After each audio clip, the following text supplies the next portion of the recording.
They say the trees in Pine Barrens whisper at night. But what if they're not whispering? What if they're warning you to run?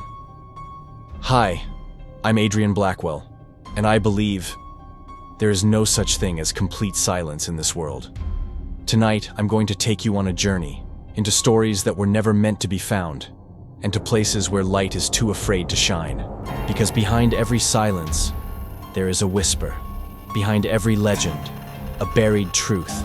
And behind every old tree, beneath every dusty wooden floor, something is always watching. Welcome to the worldwide Scary Stories, a place where shadows whisper, where fear speaks in many tongues, and where the forgotten tales rise again. From the haunted villages of Europe to the cursed jungles of Asia, every corner of this earth holds a story, just waiting to be heard. So turn off your lights, take a deep breath, open your mind, and step into the unknown. Because once this story begins, there's no turning back. In Chapter 1, The Origin in the Pines. Long before highways cut through New Jersey, the Pine Barrens were already breathing with secrets. Thick, endless woods. Quiet as the grave, yet alive with stories passed down in hushed tones. It all began in the 1700s, with a woman known only as Mother Leeds. Poor, exhausted, she already had 12 children, and when she found out she was pregnant again, something in her broke. In a fit of desperation, she reportedly cried out, "Let this one be the devil!" That night, during a violent storm, her 13th child was born. Normal at first, but within moments, it changed. Its legs twisted like a goat's. Its body stretched like a horse. Wings tore from its back. It let out a high-pitched shriek and vanished up the chimney into the storm. Since then, locals whisper of a winged creature lurking among the pines. Livestock goes missing. Hoof prints appear on rooftops, and when night falls, you don't go into the woods alone, because he's still out there. Chapter 2. The Devil Himself. They call him the Jersey Devil, a name passed from one fearful generation to the next. But names don't do him justice. Eyewitnesses describe something that shouldn't exist. A head like a goat, with glowing red eyes that pierce through the dark. A long neck, leathery wings, hooves that clatter across tree branches. Its cry? Half human, half screeching hawk. No one who's heard it ever forgets. He's said to move with unnatural speed, seen in one place, then miles away in minutes. Hunters have fired shots, none ever landed. One even claimed his bullets passed through it like mist. Some believe it's not a creature, but a curse made flesh, a punishment for a mother's anger. Others think it's a guardian of the forest, keeping outsiders from uncovering something buried deep in the pines. But whether you think it's a demon, a mutation, or a leftover from the ancient world, one thing is certain: you don't summon the Jersey Devil. You just pray. You never see him. Chapter 3. The Pinewood Incident. A true experience. Right. Mason Collins was a park ranger, stationed at a remote outpost deep inside the Pine Barrens. He wasn't a man who scared easily, but the night of September 14th, 2013 changed him forever. He was on patrol when his radio started crackling. Then, a voice. Distorted. Barely human. Just one word. Run. Mason thought it was a prank, until his flashlight began to flicker. In the thick silence, a sudden coldness swept in. Unnatural for September.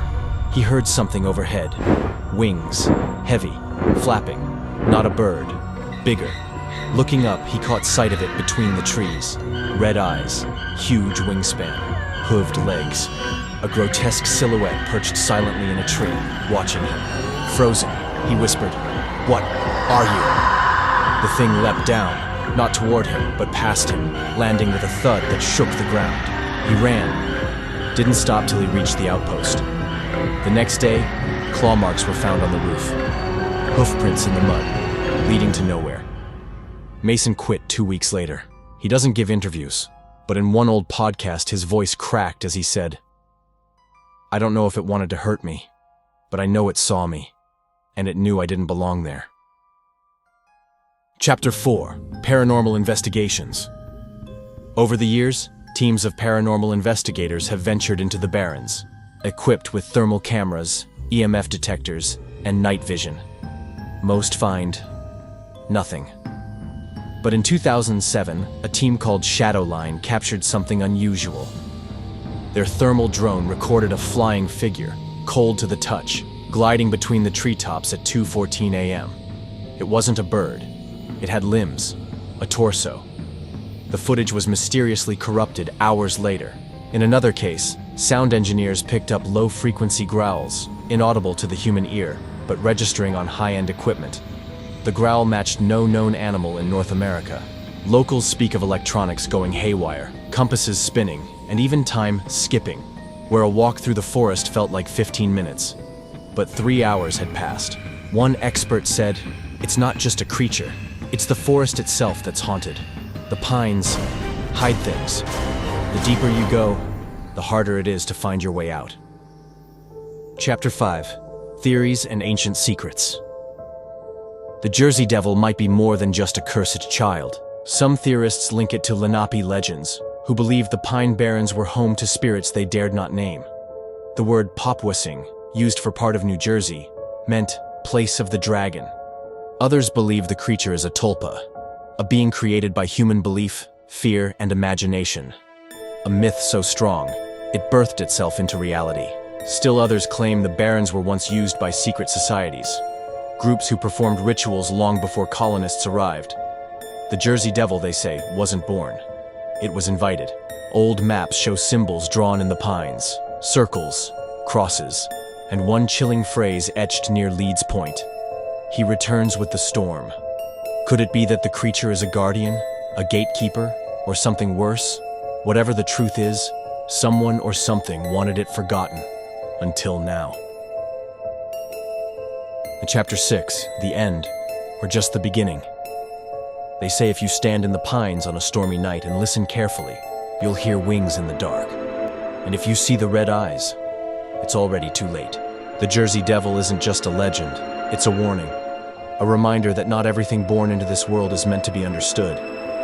Some things are ancient, some things are angry, and some are waiting.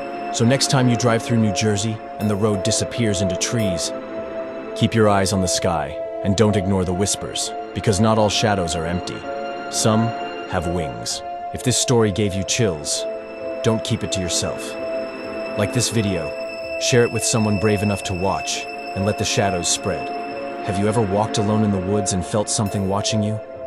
Ever heard a sound you couldn't explain and hoped it was just the wind? Tell us your story in the comments below, or maybe something even stranger. Tell us in the comments. We're listening. And who knows? Your story might be the next one we feature. Until next time, sleep tight. And don't forget to check out our other videos, the kind that make you question what's real and make your skin crawl.